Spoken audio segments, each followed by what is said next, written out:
I hope it works. So welcome to everyone. I am happy to talk again, I should say, about the Vote at 16 initiative.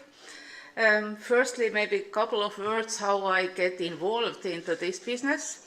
And this is mainly to my students who were very active in Estonian National Youth Council, and actually thanks to their initiative and activities the things get done at all in Estonia, because without youth enthusiasm in pushing the issue and perceiving the old MPs that this is a good thing to carry out, I really doubt that Estonia would have now the voting age at 16.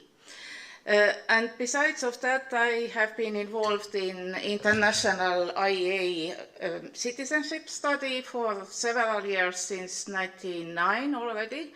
So we had a truly rich database to find out what young people in 14, 15 years of age think about democracy and how they see their own role as citizenship.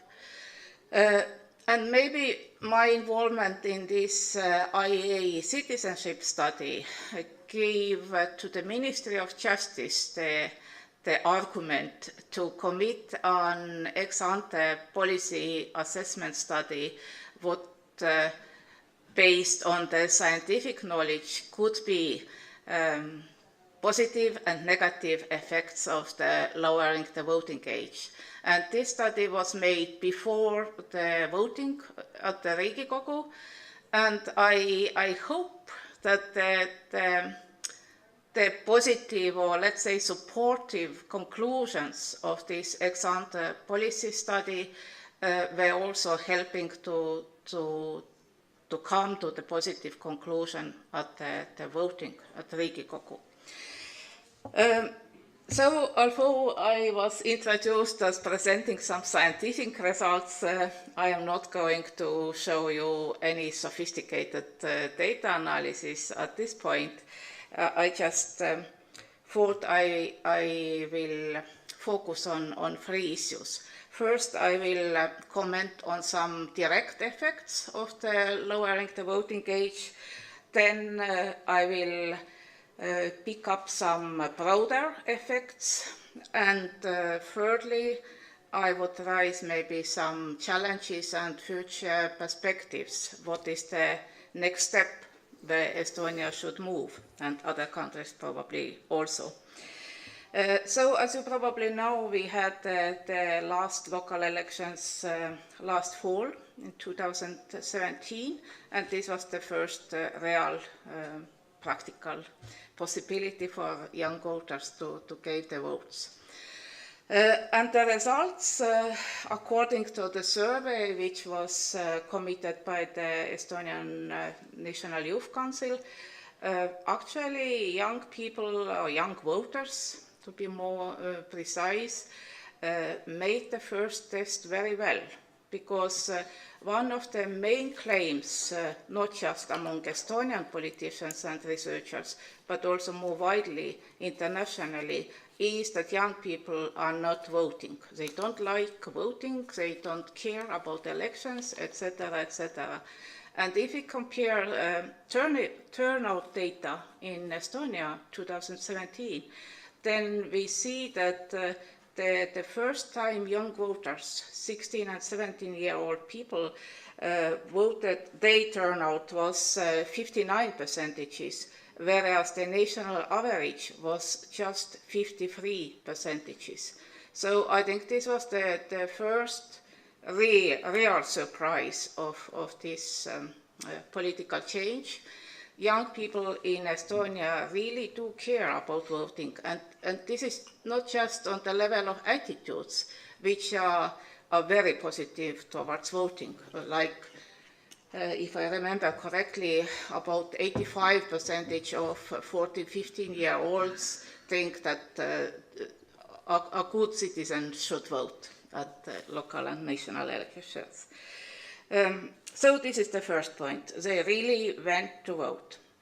But the second aspect of voting turnout is, as you can assume, about e-voting, because Estonia is very proud about e-voting. And only very recently we have a public discussion whether this is really a secure way to carry out elections. So research community stands divided on the matter whether young generation is really a e-citizen generation. Because several surveys in Estonia also show that although our young people are very heavy web users and all those smart device users, they are not using e-government or e-democracy. And this was again proved during the last local elections, because only 7% of 16-17-year-olds voted via internet, whereas the national average is 17%. So here we see that the internet voting was very, very marginal among those first-time voters. And one of my colleagues explained that maybe this is the first-time effect, so to say. So that the first-time voters wanted to see how it really looks like, to go to the polling station, to find your name on the paper, to sign it on the paper, to get the voting bulletin, to tick the box, and that's it. So we shall see what will be the next time, whether we have a larger portion of young voters going for internet voting. The next point, which is also discussed a lot among political scientists, is about quality of voting or quality of democracy more broadly. And the argument is that people can vote, but if they don't understand which party really stands for their interest, that's actually nonsense, because you get the government what you actually didn't want. And how to measure in political science there is a solid package of knowledge how to measure the quality of votes. What I could look just for this presentation is to look at young people's responses, what motives did guide your choice of the candidate. And again, the results are really positive, because 25% say that the candidate's background was important, and other 25% say the candidate's party affiliation was important. So this really shows that they are mature voters. They do understand what is actually matters to make the choice of the representative. And only 1% say that they voted randomly, or they voted as their friends told them. So I don't see any reason to doubt that the quality of democracy is in risk because we lowered the voting age. So now about the broader effects. When I was presenting the ex-ante policy study and speaking in the same building for politicians before they went to voting, why we should actually do it. And there was quite a lot of skepticism among MPs. I had the feeling, and I think I still have the feeling, that the support to lowering of voting age is not even across political parties' lines. There are some political parties who are more skeptical, saying that let's not take childhood away from our children, and there are other parties who are more supportive. And this is, of course, related to the typical constituency of political parties. And what is interesting for Estonia, because we are quite young democracy, still 25 years, so the traditional class-based voting is very weak in Estonia. Instead of that, ethnical voting is important, and also age-based voting is important. We have clearly political parties who are more liked among young people, and we have clearly political parties that are more liked among elder people. And this is not simply like left-right division. So the argument why we should decrease the voting age for me is that we need to build a more inclusive society. We have to share the rights to vote and also the responsibilities of government. Because if you don't vote, you are not also responsible for what is going on in the politics. For local elections, this is somewhat more tricky business to firstly to study what is the broader effect of lowering the voting age, because we have quite important regional disparities. And this is about turnout also. Typically, northeast part of Estonia, which is closer to the Russian border, the Narva as the center of this region, and always the turnout rate has been lower in this region, which shows also that Russian-speaking minority still doesn't, some of them do not have rights to vote at national elections, for example. But for local elections, basically everyone of permanent residents can vote without regarding what citizenship she or he has. But still the turnout rate is much lower among Russian speakers. So one of the effects that I don't know yet is what was the turnout for Russian-speaking young people.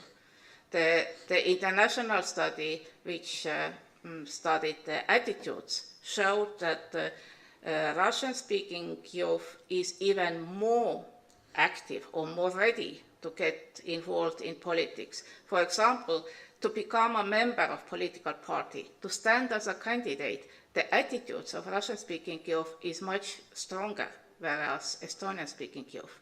But how they acted in reality during the last local elections, I don't know yet, because I don't have data and I couldn't make any analysis based on this. Another challenge maybe in studying the lowering of voting age is related to the schools as institutions, because the general assumption in democratic elections or free election is that the voters are autonomous. They are free to make their choices. And that's the problem why several democracies still struggle whether to give voting rights for prisoners or for people who are in social care institutions, because they are not free persons in every sense. And if you think on a student who is 16-year-old or 17-year-old, still in the school, and some of them are still in compulsory schooling, so they are much more influenced by the school environment. What is the general ethos in that particular school towards the elections and political participation? What are the attitudes of the close teachers who are teaching social sciences or who classroom teachers? Or what is the attitude of headmaster? And this is actually, from a researcher's point of view, a very, very interesting area, which is almost non-explored yet. And we have made some preliminary analysis and some draft conference paper is still waiting on my table to get published. But this is something what we need to take into account. What was positive in the experience of Estonia was that this factor of institutional embeddedness was understood before the election rally came.